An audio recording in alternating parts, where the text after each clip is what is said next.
my name is Rose Ochi, but when I was intern, the well-meaning ladies of Arkansas decided to call me Rose. Okay. What has been your involvement with the Civil Liberties Act? Initially, what is it? That's for him to tilt. Oh, over this for. is It's okay. microphone. Did I say Takayo? You know, can I answer the first one again? I didn't think I said Takayo. Takayo. Did I say my name is Takayo? Yeah. Well, do you want to just spell it for me? My name is Takayo. However, when I was intern as a young girl, the well-meaning ladies in Arkansas named me Rose. Can you tell me what was your involvement in getting Redress to come about?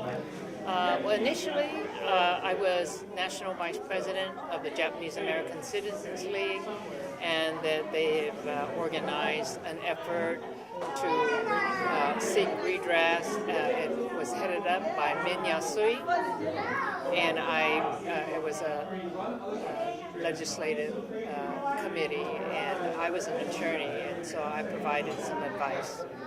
Okay. What does it mean to be revisiting Redress 20 years later, to you personally? I mean, obviously,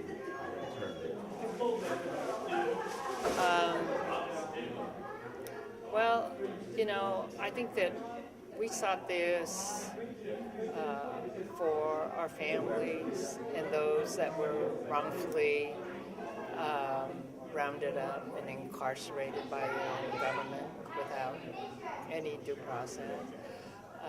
But today I see the significance not only for the healing of Japanese Americans, but also it's just very, very important to be a lesson for our country in the days ahead.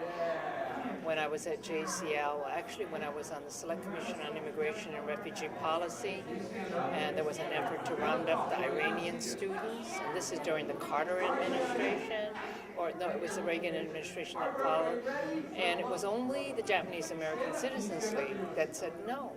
You know, I mean, the Iranian students here were against. You know, I mean, these are folks that were shot as people, and I mean, just because they were from Iran, our government sought to round them up, and it was only JCL that spoke against them. And today, I think that we all feel that having been wrongfully incarcerated, that it's our responsibility to speak out, and JCL has been very, very aggressive. Could I share one story? absolutely. Well, there's two stories. One is that I have been the counsel to create Manzanar, the first former internment camp to become part of the National Park System. And we have an interpretive center, and it was a very long and hard struggle, but I feel so fortunate to see now that other sites are being memorialized and are becoming part of the park system. The other story I wanted to tell is that, and this is my last, is that I was as I was introduced as having been at the signing ceremony, I got an invitation from the White House. And the reason I got the invitation is that I was on an immigration commission, and I got to know Congressman Rodino, Senator Alan Simpson, people that were, of course, you know, Japanese Americans. But I got a call, and I was told that the bill has left the Hill and was going to the White House. So I went to a Japanese American paper and got an article, and I faxed it to the White House. And the article was a story of an Army captain who made a presentation posthumously to the family of Sadao Monomori, Gold Medal Award winner. at the signing ceremony, President Reagan mentioned my name and then read the article. But he didn't reveal his name. He just read the article, and at the end he said, and the name of the captain is Ronald Reagan.